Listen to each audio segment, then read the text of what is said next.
Di sini gue akan ngajarin kalian gimana caranya kita bisa nge-research kripto. Jadi kan kripto ada banyak jenisnya. Di sini gue akan kasih gimana caranya gue pribadi research yang store of value. Jadi kita akan case study, belajar framework analisa cara mindset gue berpikir dalam gue dive deep ke dalam cryptocurrency. Pertama kita harus bisa analisa projectnya. Ada fungsinya nggak? Solve problem apa di dunia? Apa aja problem yang Bitcoin solve? 1, itu bisa jadi store of value. 2, bisa bantu kalian diversifikasi aset. 3, bisa bantu kalian proteksi melawan inflasi. Kita bisa lihat misalnya dia menyelesaikan masalah-masalah yang ada di perbankan. 2, apakah orang bakal pakai? Pertanyaannya. Kalau kalian lihat project baru, ini gue akan contohin pakai yang besar Bitcoin. Framework analisa tetap sama. Kira-kira ada yang bakal pakai nggak? Kalau misalnya nih protokolnya mirip-mirip sama Uniswap, ada fungsinya nggak gue pakai protokol dia? Misalnya ini layer 1 gitu kan, kayak Ethereum dibilangnya layer 1. Tapi lambat gitu, nggak secepat Solana. Ada yang bakal pakai nggak? Kalau nggak, yang ngapain? Dibeli. Ketiga, kompetisinya ada atau enggak? Dan kalau ada siapa? Contohnya, kita mau beli Ethereum. Dalam beli Ethereum, kita akan lihat nih, kira-kira saingannya siapa aja. Layer 1 lain tuh ada Luna, udah hancur. Ada Cardano, ada Solana, ada BNB Smart Chain, BSC Smart Chain. Apa yang Ethereum punya, yang mereka ini nggak punya? Nah ini gue bisa kasih contoh kayak misalnya zaman dulu. Zaman dulu kita nyetel lagu, ada yang pakai Walkman. Akhirnya ada inovasi baru, iPod. Nah kenapa iPod bisa bantai Walkman? Karena Walkman gede gitu kan bentuknya. Nah orang mau yang lebih efisien. Contohnya, Ethereum itu bagus. Tapi apakah Solana itu bisa lebih bagus daripada Ethereum? Bisa transaction speed lebih cepat atau enggak? Setelah kita udah tahu kompetisinya kira-kira ada atau enggak, kita harus lihat apakah ada komunitas atau enggak di belakangnya. Nah komunitasnya sebesar apa? Kita lihat Bitcoin, oh komunitasnya itu besar gitu. Di Reddit aja besar komunitasnya. Banyak banget orang yang udah mulai adopsi, bahkan anggap Bitcoin sebagai digital currency mereka. Community ini merupakan faktor yang penting. Kayak misalnya Binance Smart Chain. Itu orang 50% user dari MetaMask itu udah develop di BSC. Nah itu jadi use case tuh, komunitas yang kuat atau enggak. Selanjutnya secara fundamental, apakah ada orang yang kontrol supply besar di dalam tokennya atau enggak? Ini berbahaya, kenapa? Karena kalau kita lihat yang listing di Indonesia ya token-token, 90% tuh di own sama devnya sendiri. Itu bahaya, itu bisa dibanting ke kalian diguyur semua sama mereka. Mereka misalnya bikin 1 juta koin nih, bikin di harga 1000. Untuk nahan di harga 1000, 1 juta koin itu cuma perlu uang 1 miliar. Tapi kalau 1000 naik ke 100.000, uang 1 miliar buat jagain koinnya itu bisa jadi 100 miliar. Mereka dump habis kalian. Jadi jangan cari token yang tokenomics ya. Ini jadi penting tokenomics. Kalian harus tahu tokenomicsnya itu benar. Jadi nggak semuanya barangnya dipegang sama developer. Yang terakhir adalah bagaimana efek dari adopsi terhadap koinnya. Kalau network efeknya bertumbuh, apa dampaknya terhadap koinnya? Nah, ini adalah framework fundamental analysis yang kalian bisa pakai dalam research crypto. Kalian mau dari awal, gua analisa Solana waktu itu, gua analisa BNB. Frameworknya selalu sama. Jadi gua ulang lagi. Analisa projectnya, ya, ada gunanya atau enggak?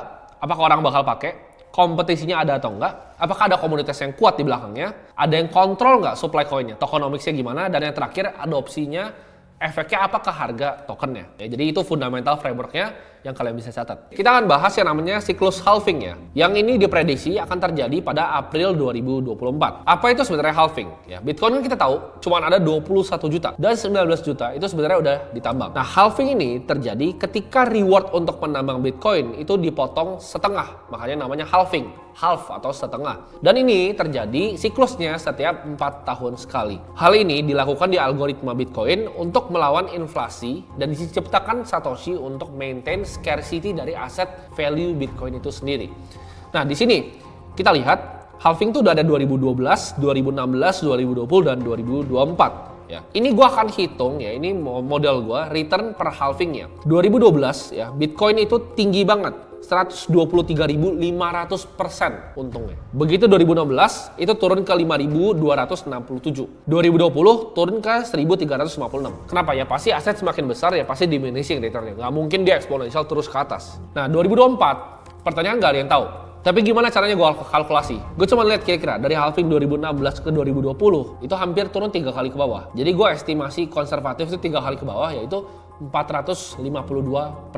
Jadi nanti begitu naik dari harga sekarang itu mungkin naik 452% sampai siklusnya yang tadi gue bilang di saat 2024 tapi udah akhirnya. Karena Bitcoin itu dia nggak naik pas halving ya. Di sini kan kita bisa lihat April 25 nih ya, kira-kira April 25. Tapi kemungkinan naiknya itu nggak April 25. Mungkin Bitcoin naiknya nanti begitu udah November 2024 atau bahkan awal-awal Januari di 2025. Dia mungkin bakal summer lagi mau arah ke all time high. Selanjutnya Di sini ada salah satu metode yang gue suka banget ngeliat, yaitu stock to flow. Ya, ini dibikin sama di Twitter namanya Plan B. Jadi untuk prediksi harga Bitcoin. Nah, stock to flow ini sebenarnya model yang digunakan untuk menghitung keberadaan dari jumlah suatu komoditas. Jadi sebelumnya stock to flow ini banyak dipakai untuk komoditas misalnya seperti emas ataupun silver, perak. Dan sekarang ini diterapin di Bitcoin. Nah, ini kita lihat, ini datanya dari Glassnode ya. Deflection, yang gue suka lihat itu bukan stock to flow biasa. Yang kalian lihat itu ada rainbow chart. Yang gue suka lihat adalah deflection stock to flow ratio-nya.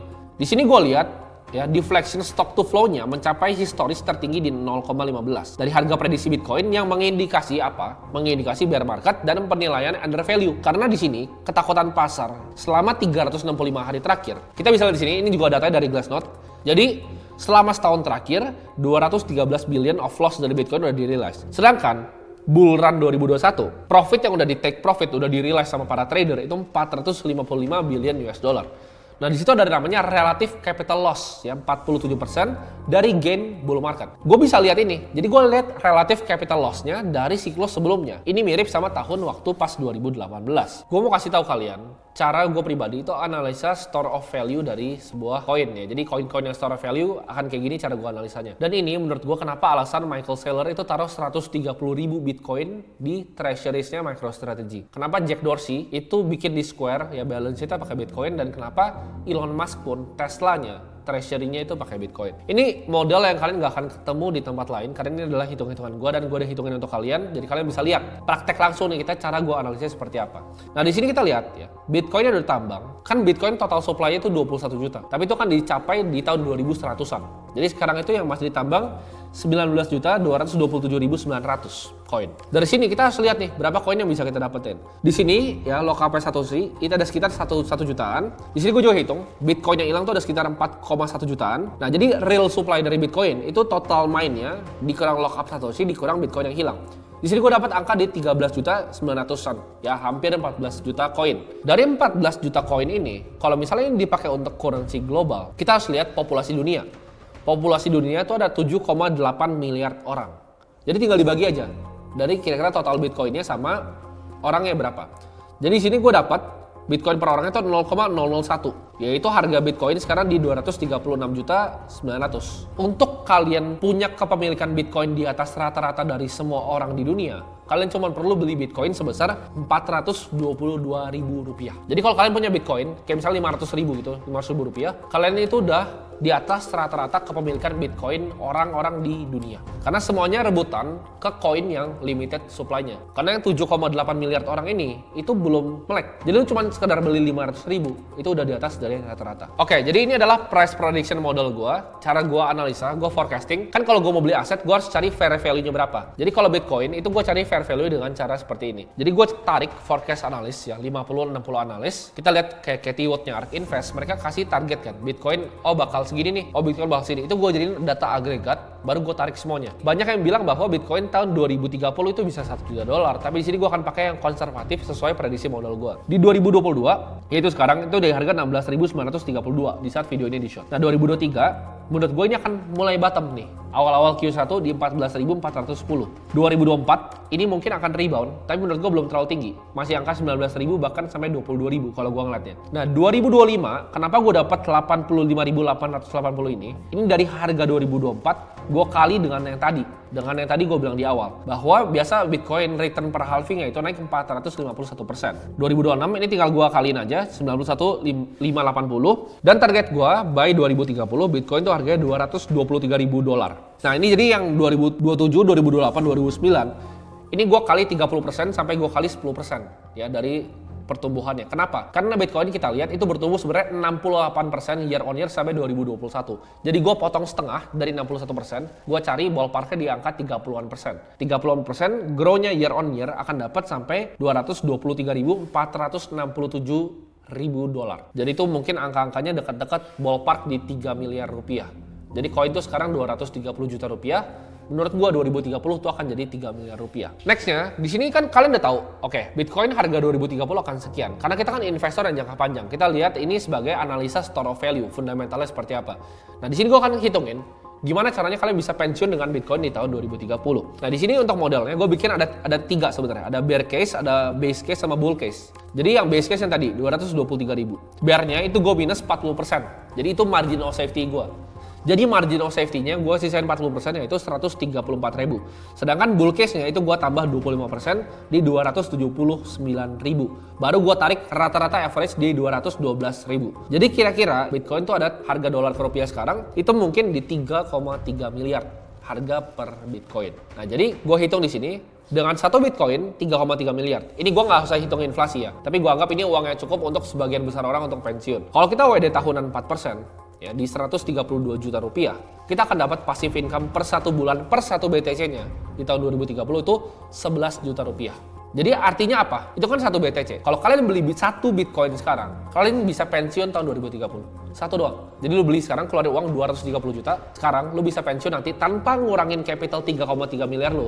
Karena itu kan dia naik, tarik 4%, dia naik, tarik 4%. Itu uang infinity 11 juta per bulan dengan harga cuma 230-an juta. Nah, menurut kalian worth it atau enggak untuk kalian ngumpulin store of value ini satu Bitcoin? Bitcoin menurut gua adalah aset yang sangat scarce dan menurut gua akan memberikan imbal hasil yang sangat amat tinggi. Nah, Bitcoin sendiri karena menurut gua itu supply deflationary dan makin banyak akan koin yang hilang. Tadi yang gua bilang hitung tadi 13.900 itu cuma akan turun aja. Karena bakal lebih banyak tiap hari itu ada koin-koin yang hilang terus. Jadi ini akan makin scarce, supply-nya makin sedikit dan demand-nya makin banyak seiring adopsi berjalan. Karena sekarang mayoritas orang Indonesia aja banyak yang belum punya Bitcoin. Kita penduduk 270 juta, yang punya akun kripto baru 15 juta. Gimana negara-negara yang lain? India baru di ban. Tapi yang nakal, yang ilegal banyak banget yang pakai Bitcoin di sana. Nah, jadi ini menurut gua asetnya akan ke squeeze up karena dia supply-nya limited banget.